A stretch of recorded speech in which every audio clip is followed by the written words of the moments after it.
Base के वजन तनी बना के भैया है। आज बड़ी खुशी के बात बा तो संग संग दुख के भी बात बा।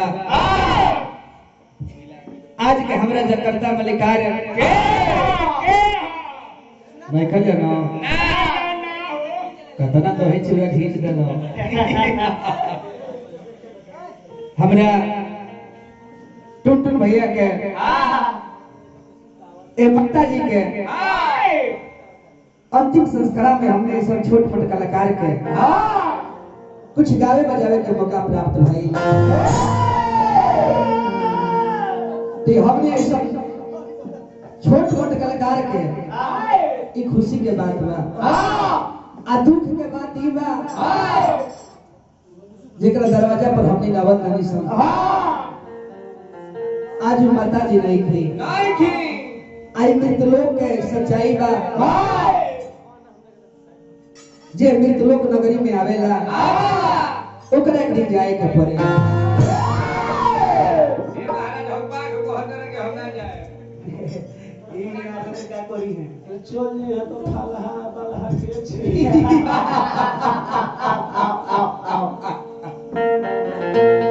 सबसे पहले ए गांव जवार के काका चाचा पितिया मतारी बहन बेटी बड़ भाई छोट भाई काका चाचा नोनू सबका चरण में बबुआ विजय रोसिया के हार्दिक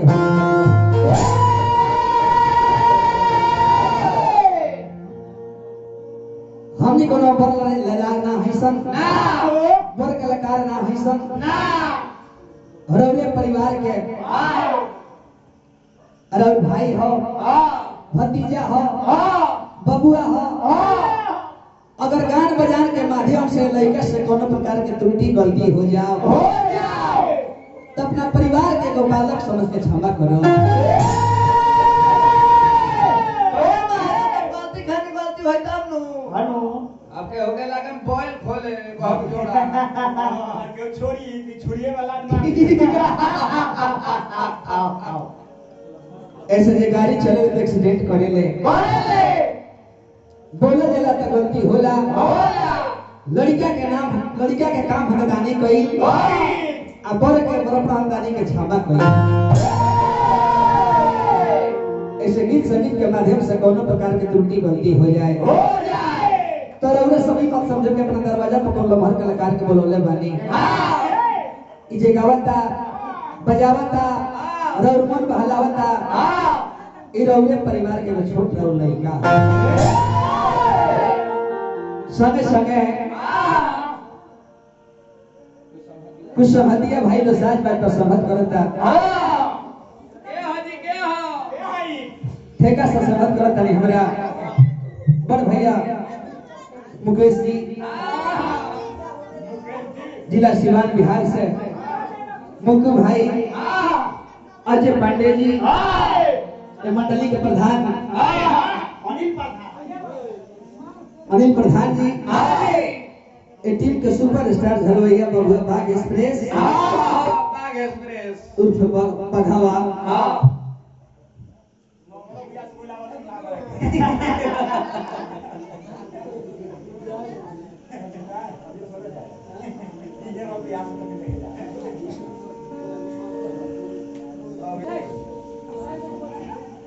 इस समाज के परिचय रहल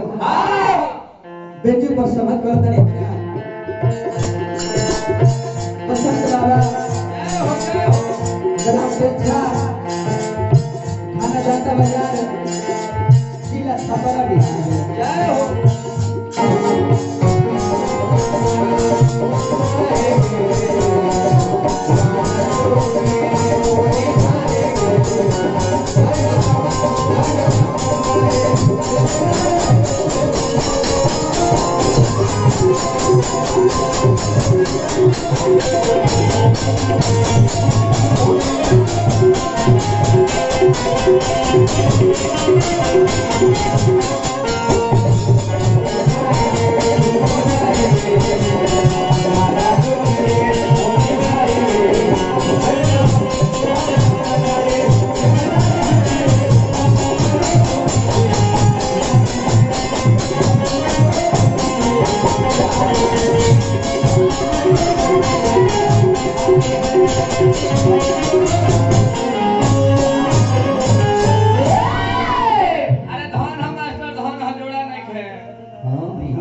बढ़िया रे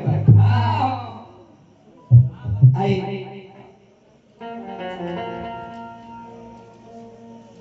हम अपना प्रतिबंधित कलाकार बड़ी सुंदर कलाकार लखनलाल जी का भी स्वागत करता नहीं संगे संगे पूरे मंडली के हमरा तरफ से हार्दिक हार्दिक अभिनंदन बा।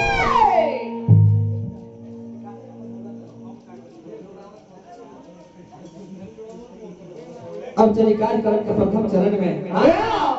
ई हर कलाकार के दायित्व होला, फर्ज होला कि गाना बजाना शुरू कर से पहले राग या राग से सेवा करे के तो समय के देखते हुए 6 मिनट में